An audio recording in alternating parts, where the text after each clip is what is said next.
How you doing? It's me, Gerald Reynolds from Portland, Oregon. This is kind of my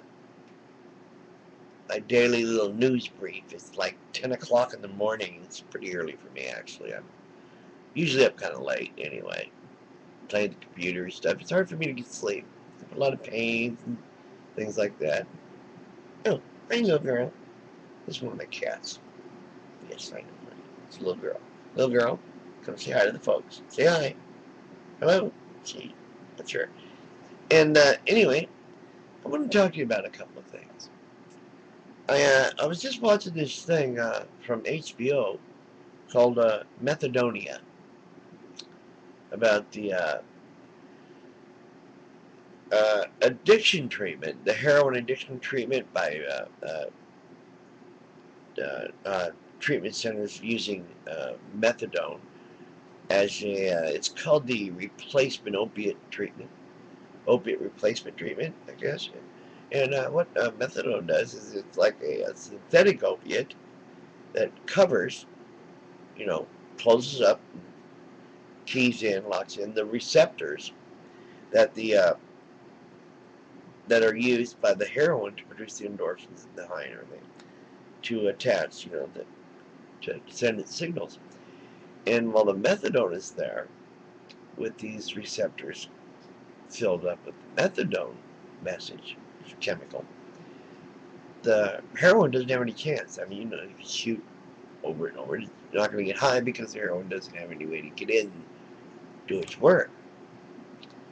So they use methadone as a way to combat heroin use and to be able to, since it is a synthetic opiate and it does react and cover the receptors, it therefore can quash and actually quell the withdrawal symptoms you'll get from not using the heroin.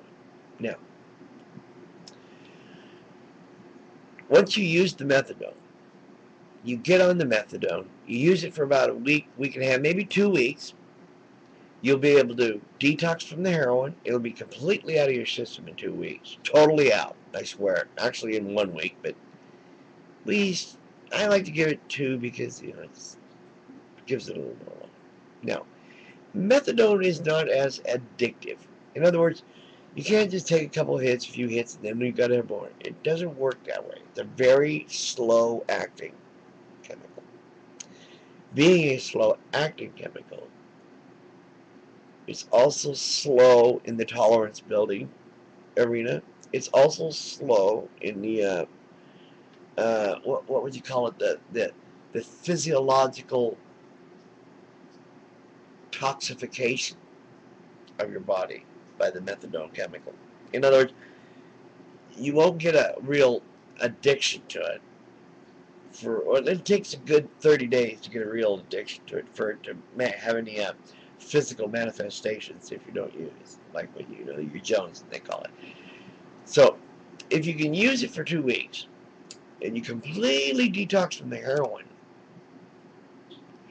why do these maintenance clinics continue giving methadone to these people?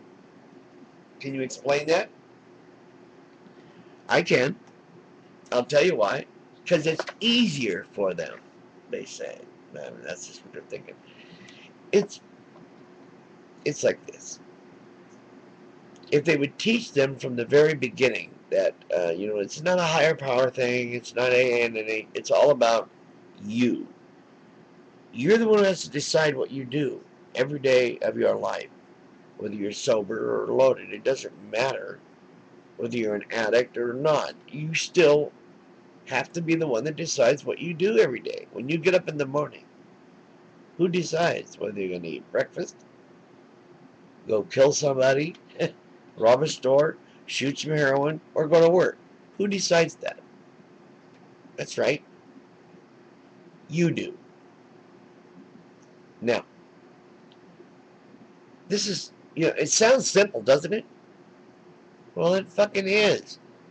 And I'm here to tell you from personal experience that all you do, you use the methadone, get the heroin out of your system for a couple of weeks, cut the methadone out. There's no withdrawals or anything. You don't even know you have it anymore. From then on, it's all up in here. It's psychological. It's all about learning how to make your decisions correct. It's all about learning how not to succumb to the triggers, the pressures, or anything, any other excuse you might use to want to get high. It's not that you're a bad person, or that if you get high, you're a bad person because you want to get high. People drink all the time. They come out, they head home, they have a beer, they have a drink. Why? To relax. How do they do that? Well, alcohol is like a tranquilizer. In other words, they get high. Okay? They have their nightcap, they have their beer, they have their whatever to get high. There's no other reason for it. And you know that the shit tastes nasty. Why else would you drink it? So when I come home and I want to have a joint, it's to get high, trying to relax. I'm on medical marijuana, so it's not illegal for me to do that. But you people, with your little maintenance, methadone maintenance, keep people on it for so long, they can't get off because you've gotten them definitely physiologically addicted by then, and that's a tough kick from what I hear. Although I don't have any experience with kicking it. I'm lucky. I'm one of those types. I learned this a long time ago, and I've always been an atheist, so there was no way for me to I can't recognize a higher power. Okay, I can't do that. And it's to me a little ignorant and stupid to give away what little power you might have left anyway. Think about it. I mean, you're so far into your addiction and you're so far into the gutter, you've only got a little enough power to get to the treatment center because you finally decided. That's you. You decided that. So you go there, and the lady tells you, or the first man, they tell you, then we want you to take and give away all your power to a higher power because you're out of control and you're uncontrollable. You don't know how to do it. Excuse me? That's what I'm here for. You need to teach me how to control me. You need to teach me how to decide correctly. How to want to wake up in the morning and eat breakfast instead of have a bag. That's why I'm here. That's what I started when I started rational recovery. Okay. It's all about this. If you want to quit, you have to decide it's time to quit. And when you do, you'll have support, all the support you want. But you're not going to be going to church. You're not going to be going to Christians. You're not going to be going to AA or NA. None of that does any. It just doesn't freaking work. If you've got any power left at all, you're going to need it. Trust me on that one. Use your methadone. Use it for a couple of weeks. Get the detox over with. There will be no problem with it there. And if you can start without having to go through that fucking detox, you've already been together and felt like shit anyway. All this crap about, you have to wait till they get way down.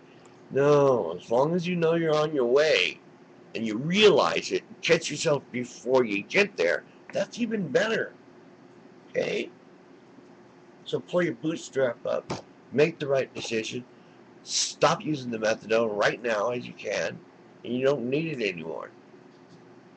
Guess when you get up in the morning, say to yourself, man, it feels good to be hungry for breakfast instead of a bag. That's what I got to say about methadone treatment. Come to Rational Recovery, folks, and look it up in the phone book. It's good for you. It's good for what ails you. Trust me. As someone who was a heroin addict for almost 30 years, clean for 15 now, no program, no Jesus, no powers higher or lower, NAs or AAs, just making the right decision. I learned how, rationally. See you later. Gerald Reynolds signing off from Portland, Oregon. Good night.